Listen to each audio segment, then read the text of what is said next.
Assalamualaikum warahmatullahi wabarakatuh. Perkenalkan, nama saya Raisa Humaida Andriani dari Prodi Pendidikan Biologi, Fakultas Matematika dan Ilmu Pengetahuan Alam, Universitas Negeri Padang, dengan NIM 2203-1101. Baiklah, video ini saya buat untuk memenuhi tugas video laporan ujian akhir semester mata kuliah pengantar coding dengan kode seksi 2022 1128 1180 dengan dosen pengampu mata kuliah yaitu Ibu Ika Parmadewi, SPD MPDT. Saya akan memberikan penjelasan mengenai program yang telah saya buat ini, yaitu program sewa gedung auditorium Universitas Negeri Padang dengan Devsi++. Baiklah, di sini saya memberi opsi untuk penyewaan gedung, yaitu 1 rapat, 2 pentaseni, 3 pernikahan. Sebelum menampilkan output dari program yang telah saya buat ini, saya ingin menjelaskan satu persatu beberapa komponen yang saya masukkan ke dalam program saya, yaitu pertama ada include stdio.h yang digunakan untuk input atau output. Jadi jika input ini tidak ada dalam membuat program C, maka tampilan atau input dari program kita tidak akan nampak. Lalu yang kedua ada main. Main ini berfungsi sebagai titik awal untuk eksekusi program. Biasanya ini untuk mengontrol eksekusi program dengan mengarahkan panggilan ke fungsi lain yang ada di dalam program. Lalu selanjutnya ada char.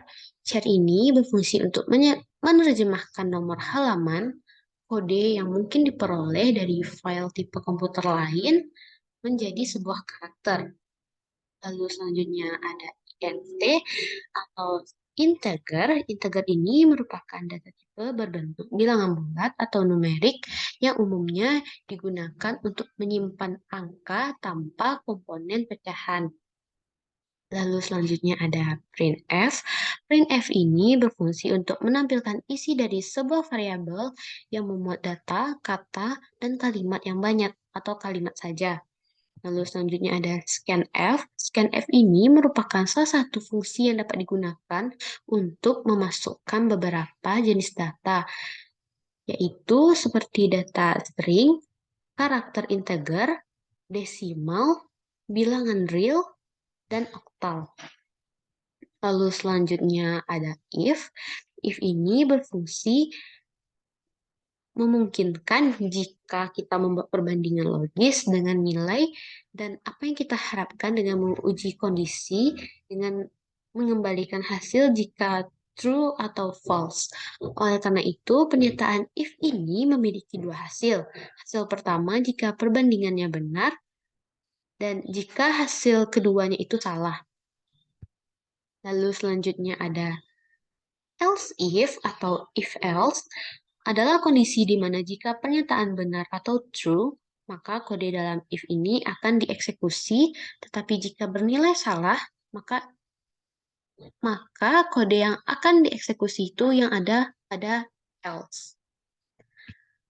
Dan ada komponen lain yang digunakan, seperti ada faktor kurung 2 yang digunakan untuk mengisi parameter atau argumen.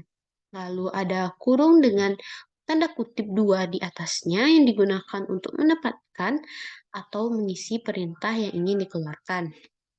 Lalu pada akhir perintah yang ingin kita keluarkan itu harus diberi tanda titik koma yang digunakan sebagai pengakhir sebuah algoritma. Lalu ada kurung kurawal yang digunakan sebagai blok statement menyatukan dua atau lebih statement menjadi satu statement. Lalu selanjutnya ada %D. %D ini digunakan sebagai simbol untuk menampilkan nilai angka atau bilangan desimal. Lalu ada juga %S. %S ini menjadi simbol untuk menampilkan teks atau string.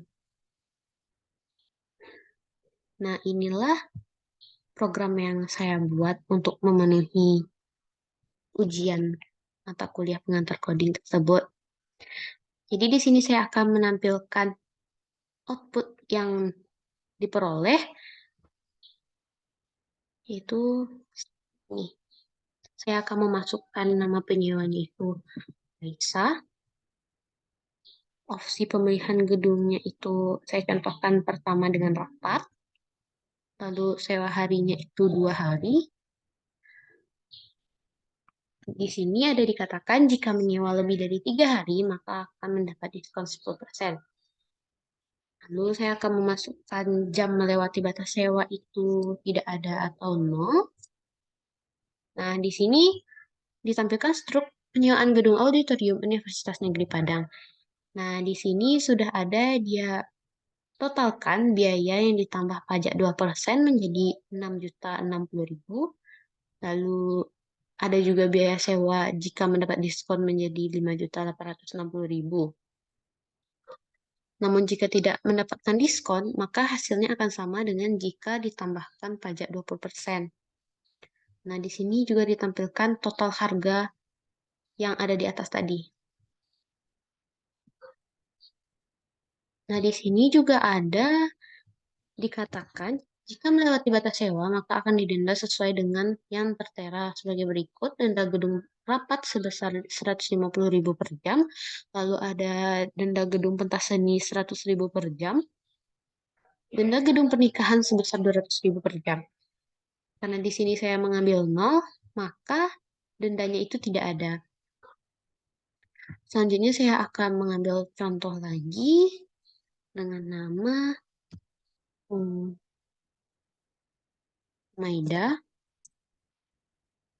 Pemilihan gedungnya itu untuk pentas seni, selama harinya itu 1 hari. Nah, jumlah yang melewati batasnya ini saya ambil 3 jam. Nah, jadi di sini totalnya.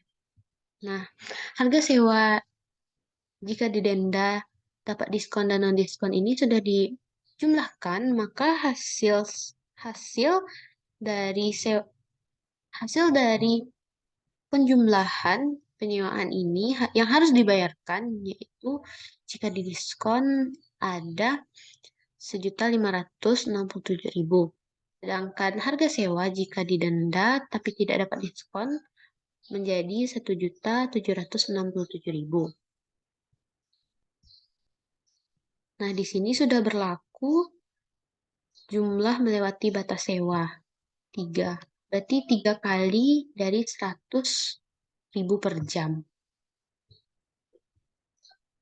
Selanjutnya saya akan mengambil contoh lain dengan nama Andriani.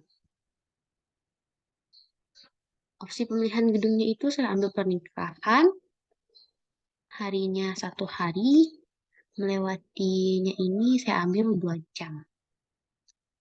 Nah, di sini diperoleh kalkulasi sebagai berikut. Harga sewa jika didenda plus diskon menjadi 2.640.000. Jika harga sewa plus denda tapi tidak mendapat diskon menjadi 2.840.000. Nah, di sini juga berlaku biaya denda, yaitu di pernikahan ini saya mengambil contoh dia melewati batas 2 jam. Nah, 2 jam itu dikalikan 200 menjadi 400. Maka hasilnya akan jika tidak ada diskon 2.840.000.